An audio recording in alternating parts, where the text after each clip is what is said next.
পাকিস্তান সফরে ইরানের পররাষ্ট্রমন্ত্রী আলোচনা দিয়ে কি শেষ হচ্ছে ওয়াশিংটন তেহরান যুদ্ধের সমাপ্তি? আবারও মধ্যপ্রাচ্যে মার্কিন রণতরী সময় ফুরিয়ে আসছে, ইরানকে হুঁশিয়ারি ট্রাম্পের, পাল্টা হুঁশিয়ারি তেহরানের। ভারত ও চীনকে পৃথিবীর নরক বললেন ডোনাল্ড ট্রাম্প, ওয়াশিংটনের অপমান সহ্য করবে কি দিল্লি বেইজিং?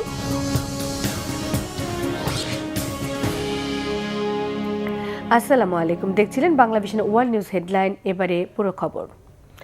যুক্তরাষ্ট্র ইরান দ্বিতীয় দফার আলোচনা এগিয়ে নিতে রাতে পাকিস্তান সফরে ইরানের পররাষ্ট্রমন্ত্রী আব্বাস আরাগচি।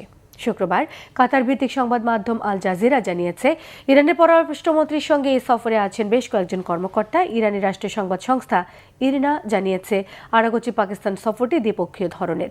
এই সফরে যুক্তরাষ্ট্রের সঙ্গে কোনো সরাসরি বা প্রত্যক্ষ আলোচনায় যাচ্ছেন না ইরানের প্রতিনিধিরা। দ্বিতীয় দফার আলোচনা নিয়ে পাকিস্তানের কর্মকর্তাদের সঙ্গে দ্বিপাক্ষিক বৈঠক করতে এই সফর বলে জানিয়েছে ইরানি সংবাদ মাধ্যম।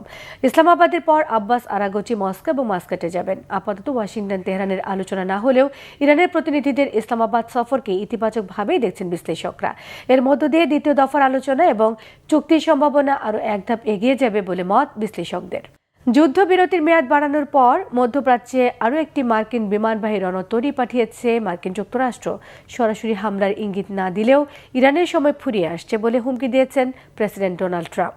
এদিকে ইরানে নতুন করে হামলা চালাতে যুক্তরাষ্ট্রের সবুজ সংকেতের অপেক্ষায় ইসরায়েল। ইরানও প্রস্তুত রয়েছে সম্ভাব্য হামলা প্রতিরোধের জন্য। আর হরমুজ প্রণালীতে যুক্তরাষ্ট্রের অবরোধকে বুড়ো আঙ্গুল দেখিয়ে নিরাপদে বন্দরে পৌঁছেছে ইরানের একটি পণ্যবাহী জাহাজ। সানজিদা ইসলাম তন্নির ডেস্ক রিপোর্ট। যুদ্ধবিরতির মেয়াদ বাড়ানোর পর এবার ইরানের বিরুদ্ধে পারমাণবিক অস্ত্র ব্যবহারের পরিকল্পনা নাকচ করলেন মার্কিন প্রেসিডেন্ট ডোনাল্ড ট্রাম্প। কোনো অবস্থাতেই পরমাণু ব্যবহার করা উচিত নয় বলেও মন্তব্য করেছেন তিনি।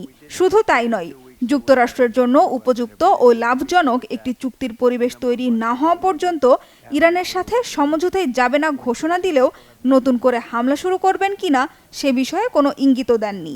ইরানের বিরুদ্ধে একের পর এক কঠোর পদক্ষেপ নেয়ার হুমকি দেওয়া ট্রাম্প কি এবার চাপে পড়ে সুর নরম করছেন?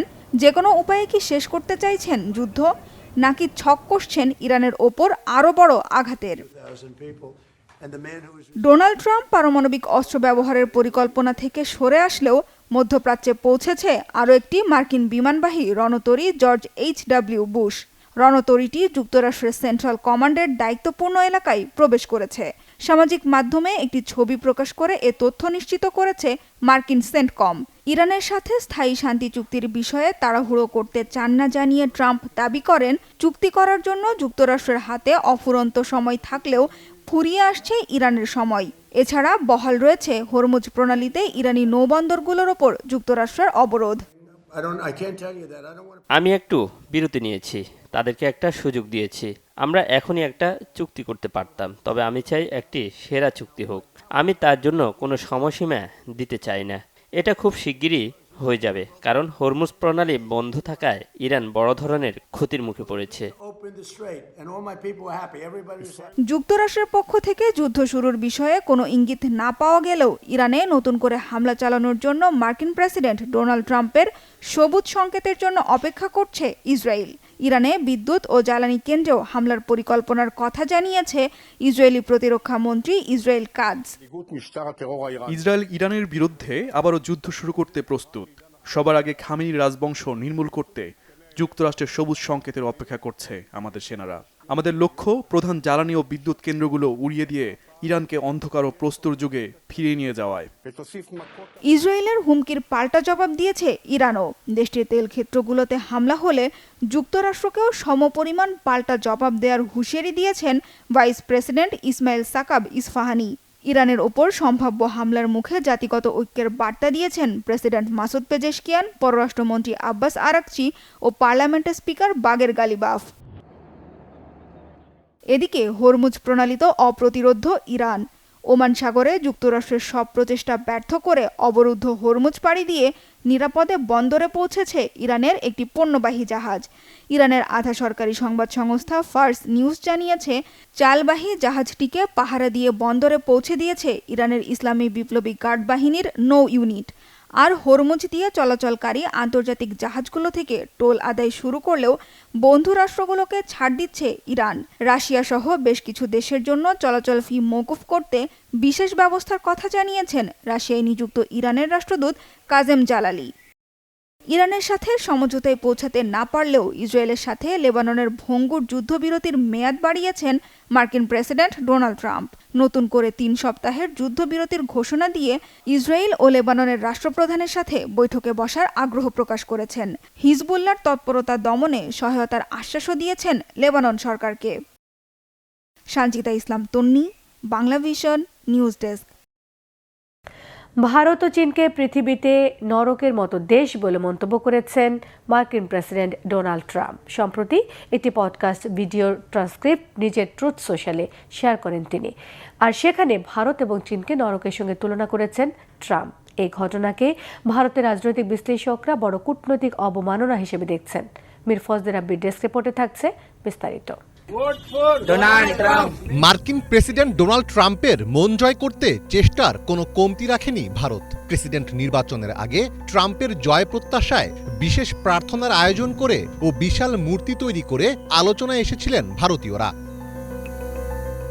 কিন্তু প্রেসিডেন্ট নির্বাচিত হওয়ার পর ট্রাম্পের সুনজর পেতে রীতিমতো ব্যর্থ হয়েছে ভারত। অবৈধ অভিবাসীদের অপমানজনকভাবে ভারতে ফেরত পাঠিয়ে ও শুল্কের বোঝা চাপিয়ে ভারতকে বেকায়দায় ফেলে দিয়েছিলেন তিনি। আর এবার ভারতকে নরকের সাথে তুলনা করে আবারও সমালোচনার জন্ম দিলেন ট্রাম্প। পৃথিবীতে নরকের মতো দুটি দেশ হল ভারত ও চীন। সম্প্রতি এমন মন্তব্যই করেছেন ডোনাল্ড ট্রাম্প। 23 এপ্রিল কট্টরপন্থী রেডিও সঞ্চালক মাইকেল স্যাভেজের একটি পডকাস্ট ভিডিওর ট্রান্সক্রিপ্ট নিজের ট্রুথ সোশ্যালে শেয়ার করেন ট্রাম্প। সেই পোস্টে যুক্তরাষ্ট্রের জন্মসূত্রে নাগরিকত্ব আইনের কঠোর সমালোচনা করা হয়, যেখানে বলা হয় যুক্তরাষ্ট্রে একটি শিশু জন্ম নেওয়ার সাথে সাথেই নাগরিক হয়ে যায়, আর তারপর তারা চীন, ভারত অথবা পৃথিবীর অন্য কোনো নরকের মতো জায়গা থেকে তাদের পুরো পরিবারকে এখানে নিয়ে আসে। এছাড়া ভারতীয় এবং চীনা অভিবাসীদের ল্যাপটপধারী গ্যাংস্টার হিসেবেও অভিহিত করা হয়। অভিযোগ তোলা হয় ক্যালিফোর্নিয়ার টেক সেক্টরে ভারত ও চীনের নাগরিকদের আধিপত্যের কারণে মার্কিনিরা সুযোগ হারাচ্ছে। ট্রাম্পের বক্তব্য প্রকাশ্যে আসার কয়েক ঘন্টার মধ্যেই পরিস্থিতি সামাল দেওয়ার চেষ্টা করে যুক্তরাষ্ট্র। নয়াদিল্লির মার্কিন দূতাবাস মনে করিয়ে দেয় যে অতীতে ট্রাম্প ভারতকে একটি অসাধারণ দেশ এবং মোদিকে তার ভালো বন্ধু হিসেবে বর্ণনা করেছিলেন। তবে ভারতের পররাষ্ট্র মন্ত্রণালয় ট্রাম্পের শেয়ার করা সেই মন্তব্যের তীব্র সমালোচনা করেছে।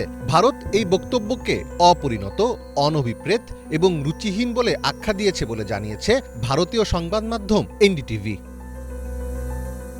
ভারত সরকার এই ঘটনাটিকে অত্যন্ত গুরুত্বের সাথে নিয়েছে। ভারতের রাজনৈতিক বিশ্লেষকরা এই ঘটনাকে ভারতের জন্য বড় কূটনৈতিক অবমাননা হিসেবে দেখছেন। আমার মনে হয় প্রেসিডেন্ট ট্রাম্পের এই মন্তব্যটি অত্যন্ত অপমানজনক। এটি চরম অবমাননাকর এবং কূটনৈতিক শিষ্টাচার বহির্ভূত। প্রথমত, মার্কিন অর্থনীতিতে ভারতীয় এবং ভারতীয় আমেরিকানদের অবদানের দিকে তাকালে দেখা যায় সেটি কতটা বিশাল। শুধু যুক্তরাষ্ট্রেরই নয়, বরং সারা বিশ্বে ভারতীয়রা যে পরিমাণ সম্মান অর্জন করেছেন তা সত্যি অতুলনীয়। তাই প্রেসিডেন্ট ট্রাম্পের কাছ থেকে এমন একটি মন্তব্য আসা একেবারেই অনাকাঙ্ক্ষিত। আমি নিশ্চিত যে ভারতের কেউই বিষয়টি মুখ বুঝে সহ্য করবে না, তাকে এর উপযুক্ত জবাব দেওয়া হবে। এদিকে ট্রাম্পের এই মন্তব্যের জবাবে ইরান, ভারত ও চীনের পক্ষে অবস্থান নিয়েছে। হায়দ্রাবাদে ইরানের দূতাবাস সামাজিক যোগাযোগ মাধ্যম এক্সে এক পোস্টে জানায়, চীন ও ভারত সভ্যতার সূতিকাগার। প্রকৃত নরক সেই জায়গা যেখানে এক যুদ্ধাপরাধী প্রেসিডেন্ট ইরানের সভ্যতা ধ্বংসের হুমকি দিয়েছেন। মীর ফজলে রাব্বি, বাংলা ভিশন। ইরানের সিসিটিভি হ্যাক করে সাবেক সর্বোচ্চ নেতা আয়াতুল্লাহ আলী খামেনির অবস্থান শনাক্ত করেছিল ইসরায়েলের গোয়েন্দা সংস্থা মোসাদ। শুধু আয়াতুল্লাহ আলী খামেনি নয়, ট্রাফিক সিগন্যাল থেকে শুরু করে সরকারি দপ্তর সব জায়গার ফুটেজ চলে যেত তেল আবিবের কাছে। এসব তথ্যের ভিত্তিতে ইরানে একের পর এক অপারেশন চালিয়েছে ইসরায়েল। কিন্তু প্রশ্ন হচ্ছে, ইরান কি জানতো এই বিপদের কথা? কেন তারা ক্যামেরা নেটওয়ার্কের ডিজিটাল দুর্বলতা বন্ধ করতে পারল না? হাফিজুল ইসলামের ডেস্ক রিপোর্টে থাকছে বিস্তারিত। তেহরান জুড়ে বসানো হাজার হাজার সিসিটিভি ক্যামেরা ইরানের জন্য হয়ে উঠেছে অদৃশ্য মরণ ফাঁদ। খামেনি সরকারের তৈরি বিশাল ক্যামেরা নেটওয়ার্ক বুমেরাং হয়ে আঘাত হানছে খোদ নিজেদের উপরে। সর্বোচ্চ ধর্মীয় নেতা আয়াতুল্লাহ আলী খামেনিকে হত্যার পেছনে সবচেয়ে বড় অস্ত্র হিসেবে এসব ক্যামেরাকেই কাজে লাগিয়েছে ইসরায়েল। ইন্টারনেটে যুক্ত ইরানি সিসিটিভি নেটওয়ার্কের সুরক্ষা অত্যন্ত দুর্বল। এই সুযোগে গত কয়েক বছর ধরে এর নিয়ন্ত্রণ নিয়ে নেয় মোসাদের হ্যাকাররা। ট্রাফিক ক্যামেরা থেকে শুরু করে ইরানের গুরুত্বপূর্ণ সরকারি দপ্তরের সিসিটিভি ফুটেজ সরাসরি চলে যেত তেল আবিবের সার্ভারে। ফলে খামেনির গতিবিধি, দেহরক্ষীদের রুট এবং তিনি কখন কোন ভবনে প্রবেশ করছেন রিয়েল টাইমে জেনে যেত ইসরায়েলি বাহিনী। খামেনি হত্যার মিশনে কৃত্রিম বুদ্ধিমত্তা বা এআই ছিল ইসরায়েলের তুরুপের তাস। আগে হাজার হাজার ঘন্টার ভিডিও ফুটেজ দেখতে শত শত মানুষের প্রয়োজন হতো। এখন মুহূর্তের মধ্যেই নির্দিষ্ট ব্যক্তিকে চিনে ফেলতে পারে আর্টিফিশিয়াল ইন্টেলিজেন্সের চোখ। ফলে খামেনির তথ্য পাওয়া ও তার অবস্থান চিহ্নিত করা ইসরায়েলি গোয়েন্দাদের কাছে ছিল স্রেফ সময়ের ব্যাপার। অবশ্য ইরান সরকার বেশ আগে থেকেই জানত তাদের ক্যামেরা নেটওয়ার্ক হ্যাক হয়েছে। 2021 সাল থেকে বারবার ফাঁস হচ্ছে ছিল তেহরানের কারাগার ও রাস্তাঘাটের ফুটেজ। দেশের বিভিন্ন রাজনীতিক ও নিরাপত্তা বিশেষজ্ঞরাও সতর্ক করেছিলেন ইরানের নজরদারি ব্যবস্থা চলে গেছে ইসরায়েলের কবজায়। নানা সূত্র থেকে সতর্কবার্তা পাওয়ার পরেও প্রযুক্তিগত সীমাবদ্ধতা এবং পুরনো হার্ডওয়্যার ও উপযুক্ত রিসোর্স না থাকায় হ্যাকড হওয়া ক্যামেরা নেটওয়ার্কের নিরাপত্তা ত্রুটি বন্ধ করতে পারেনি ইরান। আর এর চরম মূল্য দিতে হয়েছে শীর্ষ নেতাদের হারিয়ে। বর্তমান সময়ে কেবল মিসাইল দিয়ে যুদ্ধক্ষেত্রে লড়াই হয় না, একটি সাধারণ সিসিটিভি ক্যামেরাও হয়ে উঠতে পারে অনেক শক্তিশালী। এসব ঘটনার মধ্য দিয়ে কাতার বা সংযুক্ত আরব আমিরাতের মতো মধ্যপ্রাচ্যের অন্যান্য দেশগুলো বুঝতে পারছে নাগরিকদের উপর নজরদারির জন্য তৈরি বিশাল অবকাঠামোকে যুদ্ধের সময় গাইডম্যাপ হিসেবে কাজে লাগাতে পারে শত্রুরা। প্রযুক্তির লড়াইয়ে পুরোপুরি নিরাপদ থাকা প্রায় অসম্ভব কাজ। তবুও প্রতিকূল পরিস্থিতির মধ্যে নিজস্ব সাইবার আর্মি গড়ে তোলায় মনোযোগ দিয়েছে ইরান। রাশিয়ার মতো জটিল বা চীনের মতো বিশাল না হলেও ইরানের সাইবার কৌশল মূলত অসম যুদ্ধের উপর ভিত্তি করে তৈরি। আইআরজিসির তত্ত্বাবধানে পরিচালিত ক্যাটেলিং কিটেন বা মাড্ডি ওয়াটারের মতো হ্যাকার গোষ্ঠীগুলো অত্যন্ত দক্ষ। গত এক দশকে এআই এবং ক্লাউড ইনফ্রাস্ট্রাকচার হ্যাকিংয়ে বড় বিনিয়োগ করেছে ইরান। কিন্তু দুর্ভাগ্যবশত মোসাদের হাত থেকে নিজেদের ক্যামেরা নেটওয়ার্ক বাঁচাতে পারেনি তেহরান। ইসরায়েল, আমেরিকা থেকে শুরু করে তাদের মিত্র উপসাগরীয় দেশগুলোর বিভিন্ন অবকাঠামোতে পাওয়া গেছে ইরানি হ্যাকারদের পদচিহ্ন। স্পর্শকাতর তথ্য দখল করা, ভুয়া তথ্যের মাধ্যমে শত্রুদের বিভ্রান্ত করা এবং গুরুত্বপূর্ণ সার্ভারে ডেটা ওয়াইপিং, ম্যালওয়্যার বা তথ্য মুছে দেওয়ার মতো অস্ত্র ঢুকিয়ে দিয়ে পশ্চিমা গোয়েন্দা সংস্থাগুলোকে নিয়মিত বিপদে ফেলছে ইরানি হ্যাকাররা। তবে বিশ্লেষকেরা বলছেন সাইবার স্পেসে শক্তি বাড়ানোর পাশাপাশি প্রতিরক্ষা ব্যবস্থা জোরদার করতে না পারলে ভবিষ্যতে ইরানকে পড়তে হবে আরও বড় বিপদে। হাফিজুল ইসলাম, বাংলা ভিশন। ইরানের নির্বাসিত এবং বিতর্কিত নেতা রেজাব পাহলভির গায়ে মারা হলো লাল তরল। বার্লিনে সংবাদ সম্মেলন শেষে বের হবার সময় ঘটনাকে ঘিরে তৈরি হয়েছে নতুন বিতর্ক। যে ব্যক্তি নিজেকে ইরানের ভবিষ্যৎ নেতা হিসেবে তুলে ধরতে চান, বিদেশের মাটিতে তার উপস্থিতি কেন বারবার ক্ষোভের জন্ম দিচ্ছে? ইরানের জনগণের স্বার্থের কথা না ভেবে তিনি কি পশ্চিমা শক্তির এজেন্ডা বাস্তবায়ন করছেন? আর সেই কারণে কি বাড়ছে তার বিরুদ্ধে জনরোষ? বিস্তারিত থাকছে মোর্শেদ আলমের ডেস্ক রিপোর্টে। ইরানের নির্বাসিত ও বিতর্কিত নেতা রেজা পাহলভির গায়ে হঠাৎই ছুঁড়ে মারা হলো লাল তরল। বার্লিনে এক সংবাদ সম্মেলন শেষে বের হওয়ার সময় এক যুবক তার গায়ে ছুঁড়ে মারেন এই লাল রঙের তরল, যা পরে টমেটোর সস বলে ধারণা করা হয়। কিন্তু কেন তার উপর এত ক্ষোভ? নিজেকে ইরানের ভবিষ্যৎ নেতা মনে করা পাহলভির উপস্থিতি কেন বারবার ক্ষোভের জন্ম দিচ্ছে? বিশ্লেষকদের ধারণা, ইরানের জনগণের স্বার্থের কথা না ভেবে তিনি হয়তো পশ্চিমা শক্তির এজেন্ডা বাস্তবায়ন করতে চান, সেজন্যই এত জনরোষ। জার্মানির বার্লিনে ঘটে যাওয়া এই ঘটনায় ৬৫ বছর বয়সী ইরানের বিতর্কিত ও নির্বাসিত নেতা পাহলভির ঘাড় ও জ্যাকেটে লাল তরল ছড়িয়ে পড়তে দেখা যায় ভিডিও ফুটেজে। তবে তিনি শারীরিকভাবে আহত হননি। ঘটনাস্থল থেকেই পুলিশ সন্দেহভাজন এক ব্যক্তিকে আটক করে, যদিও ওই ব্যক্তির রাজনৈতিক পরিচয় এখনই স্পষ্ট নয়। অভিযোগ উঠেছে, নির্বাসিত জীবন কাটালেও পাহালভি যুক্তরাষ্ট্রের সঙ্গে গোপনে আতাত করে নিজেকে ইরানের ভবিষ্যৎ নেতা হিসেবে তুলে ধরার চেষ্টা চালিয়ে যাচ্ছেন এবং ইরানে সহিংসতা উস্কে দেন। ইরানের ওপর ইসরায়েল ও যুক্তরাষ্ট্রের হামলাকে সমর্থন জানানো পাহালভি ৩ এপ্রিল ইরানে মার্কিন প্রেসিডেন্ট ডোনাল্ড ট্রাম্প ঘোষিত যুদ্ধবিরতিরও সমালোচনা করেন। ফলে ইরানের অধিকাংশ নাগরিক তার বিভিন্ন কর্মকাণ্ডে তার বিরুদ্ধে ফুঁসে উঠে কঠোর সমালোচনা করেন। এমনকি বিক্ষোভ করতেও দেখা গিয়েছিল অনেকে। মোর্শেদ আলম, বাংলা ভিশন। মার্কিন রণতরী পাঠানোর পর মধ্যপ্রাচ্যে পরিস্থিতি আরও উত্তপ্ত হয়ে উঠেছে। বিশ্লেষকরা বলছেন, যে কোনো সময় আবারও বেজে উঠতে পারে যুদ্ধের দামামা। মোর্শেদ আলমের আরও একটি ডেস্ক রিপোর্ট। এগিয়ে আসছে আরেকটি মার্কিন রণতরী। নতুন করে সামরিক শক্তি জোরদার করছে যুক্তরাষ্ট্র। মার্কিন বিমানবাহী রণতরী USS জর্জ H.W. বুশ এখন সেন্ট্রাল কমান্ডের দায়িত্বপূর্ণ এলাকায় প্রবেশ করেছে বলে জানিয়েছে যুক্তরাষ্ট্র সেন্ট্রাল কমান্ড। কিন্তু কেন নতুন করে আরেকটি রণতরী আনা হচ্ছে তা নিয়ে তৈরি হয়েছে ধূম্রজাল।